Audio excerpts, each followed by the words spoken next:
Selamat petang, salam sejahtera. Ini satu lagi pembongkaran yang paling luar biasa oleh SPRM.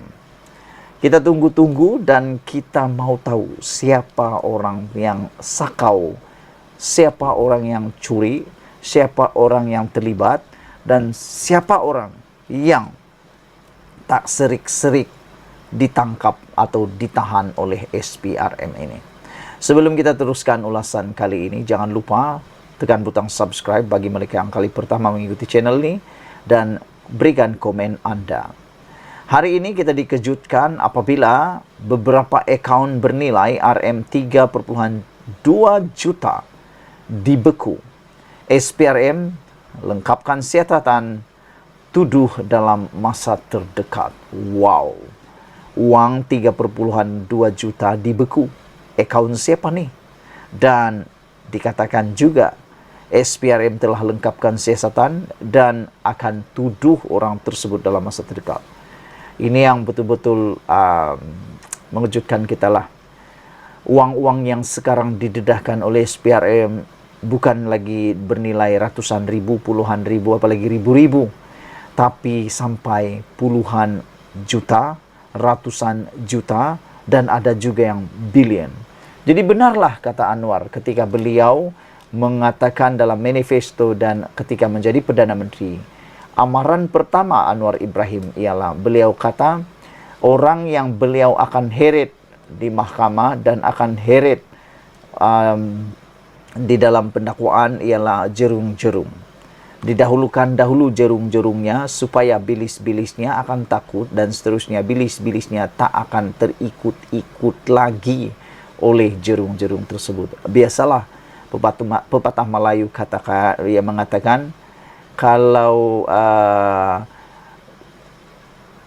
guru kancing berdiri, anak murid kancing berlari-lari. Aha, begitulah itu cerita dia kan. Apa pendapat kamu semua? Jadi kalau dia punya bos yang duluan tertangkap, pastilah yang dia punya kuli-kuli akan lebih takut dan tidak akan berani meminta atau menerima rasuah. Jadi apa pendapat kamu?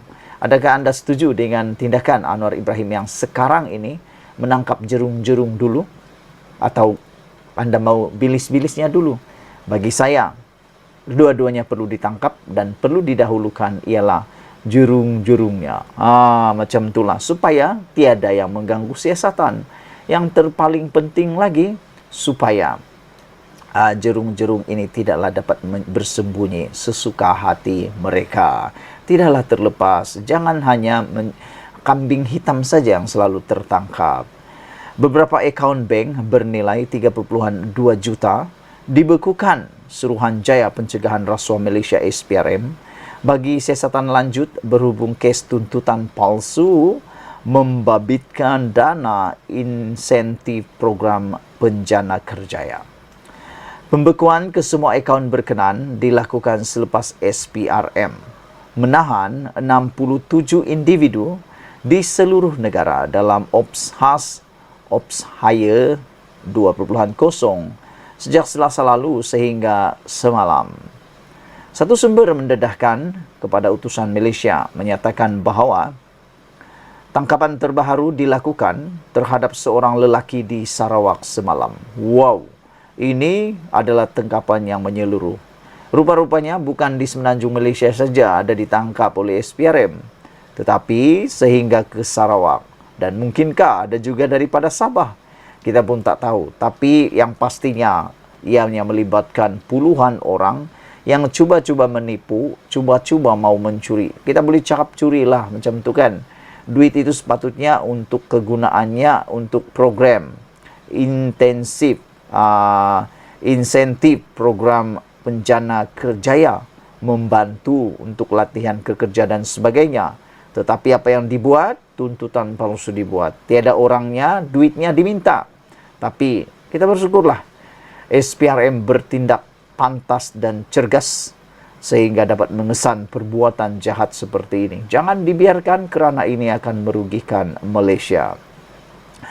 Kata sumber, tangkapan itu menjadikan sebanyak 47 lelaki dan wanita ditahan dalam operasi berkenan. Kesemua yang ditahan terdiri daripada pemilik syarikat, pengarah dan pengurus syarikat, kata sumber itu. Ini yang saya cakap tadi.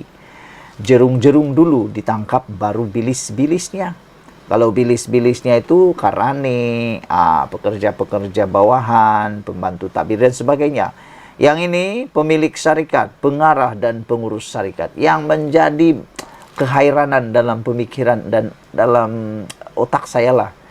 Saya heran, macam mana seorang pemilik syarikat, macam mana seorang pengarah, macam mana seorang pengurus syarikat yang boleh kata pendapatan dah banyak, hasil dah banyak, gaji dah besar, boleh kata kaya lah, kadang-kadang dia kaya lah kan, tapi masih sanggup melakukan penipuan begini. Tak cukup lagi kah rezeki mereka tuh? Tak cukup lagi kah uang yang mereka terima tuh?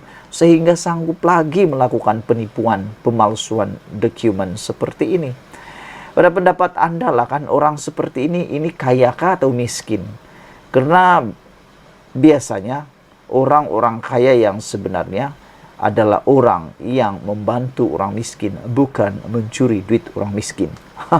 Saudara-saudara, mengulas lebih lanjut, kata sumber, SPRM juga sedang giat mengesan aset dibeli individu berkenan menggunakan dana kerajaan itu. Ini saya setuju. Common, SPRM, kaji siasat sampai jumpa di mana aset-aset itu disimpan, apa bentuk aset itu. Kalau boleh rampas, rampas. Kalau tak boleh rampas, suruh dia bayar balik. Macam itulah. Kalau dia punya itu adalah kereta ke tanah ke apakah semua, rampas. Kalau terbukti itu dibeli menggunakan aset dana kerajaan, rampas dan suruh dia ganti baliklah. Supaya uang itu boleh disalurkan kepada rakyat yang lebih memerlukan. Ini bukan jumlah yang kecil. Ini 3 juta, bosku. Bukan sedikit. Sangat banyak. Saudara-saudara sekalian, ada yang dikesan menyeleweng dana kerajaan itu dipercayai untuk tujuan kepentingan diri, termasuk membeli aset dan barangan mewah. SPRM juga dipercayai ada merampas 2 kenderaan mewah yang dibeli mereka hasil daripada dana berkenan. Sementara itu, pengarah kanan bahagian siasatan SPRM, Datuk Seri Hisamuddin Hashim, ketika dihubungi mengesahkan perkara itu, kata beliau, pihaknya kini sedang melengkapkan siasatan dan dijangka akan memulakan dan melakukan pertuduhan dalam masa terdekat. Menurutnya, sebuah pegawai penyiasat akan dipanggil untuk melengkapkan kertas siasatan di negeri masing-masing. Kes ini dipantau dan diselaraskan oleh beliau. Utusan Malaysia pada 17 Mei lalu mendedahkan lebih 100 syarikat berstatus syarikat sendirian berhad berada dalam radar diburu Suruhanjaya Pencegahan Rasuah Malaysia SPRM selepas disyaki membuat tuntutan palsu membabitkan dana insentif program Penjana Kerjaya. Sekian dulu untuk kali ini. Jangan lupa tinggalkan komen Anda, share video ini biar semua orang tahu SPRM sekarang adalah SPRM yang hidup dan berjaya. Kita jumpa lagi. Bye-bye.